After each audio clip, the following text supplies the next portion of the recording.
Breaking news today on ABN Uncut. We are facing a dangerous situation developing in the Far East. On Monday, North Korea expressed that they felt threatened by the joint military drills that the U.S. and South Korea were conducting.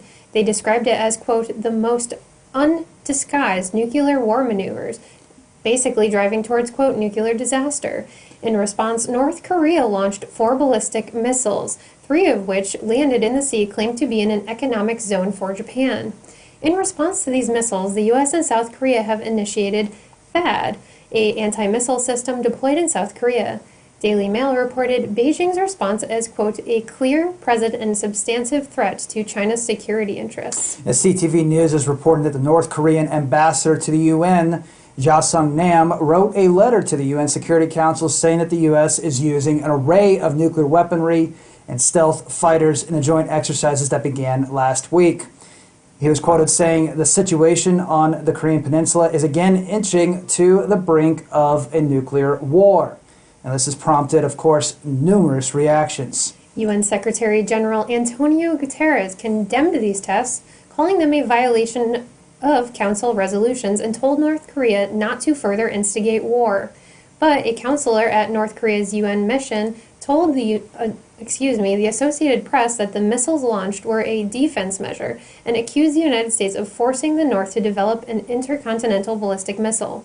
He's claiming that the military drills are, quote, for preemptive strike to the DPRK. Now, Chinese Foreign Minister Wang Yi, he described the situation as runaway trains, saying, quote, the two sides are like two accelerating trains coming towards each other with neither side willing to give way. The question is, are the two sides really ready for a head-on collision? Our priority is to flash the red light and apply the brakes on both trains. I also said that North Korea is in violation of UN Security Council resolutions and that the U.S. and South Korea, they have been conducting exercises of enormous scale and ramping up military pressure. Now, China is appealing for the U.S. and North Korea to talk it over and called for dual suspension of both North Korea's nuclear program and the U.S.-South Korea joint military exercises, one act in exchange for the other. But the U.S. State Department, they've rejected diplomatic talks with North Korea, saying that Kim Jong-un is behaving irrationally. State Department spokesperson Mark Toner said that China's proposal is not a viable deal. On the other hand, Washington has criticized China for not doing enough, but China is saying that it is not their issue because the threat doesn't come from China. Furthermore, Moscow is monitoring the situation. In recent statements from the Russian Foreign Ministry, quote, the current conditions, we are all urging all parties involved to show restraint and seriously consider negative consequences of further escalation for the regional security and stability. Now, this is something new that's developing. Both Malaysia and North Korea, two nations historically friendly towards each other, are now locked in a diplomatic battle over the recent assassination of Kim Jong-un's half-brother.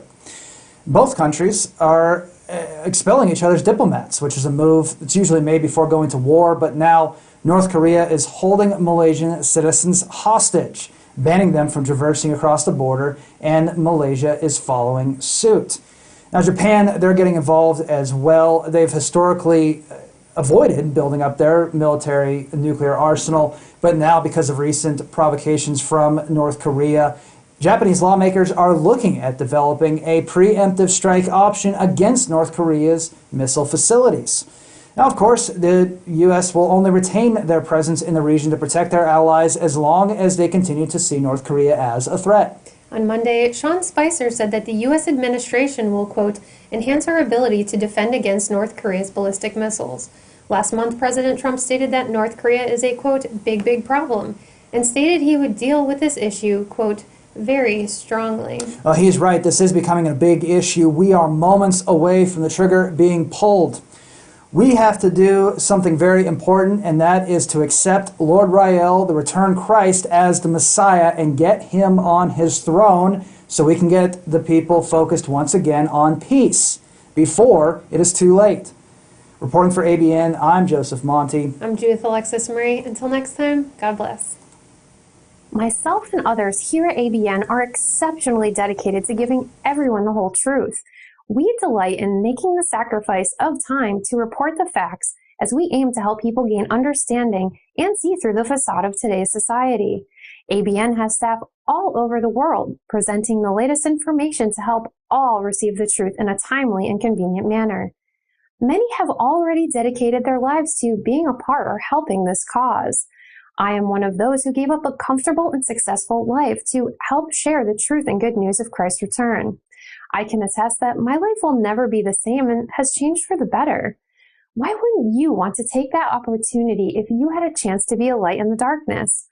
We rely on the kindness and generosity of others so we can continually deliver the whole truth, and your donation plays a crucial role in helping our staff continue their mission. If you would like to be a blessing to this cause, please consider sending even a small donation to abnmoskva@gmail.com on PayPal. Check us out online at ArmageddonBroadcastNetwork.tv, LordRael.org, SanctuaryInterfaith.org, and our congregation at Facebook.com/groups/ICOLR. You will find the donation information and all of these important websites in the description field section below. Remember to love God and each other. Thank you, and God bless.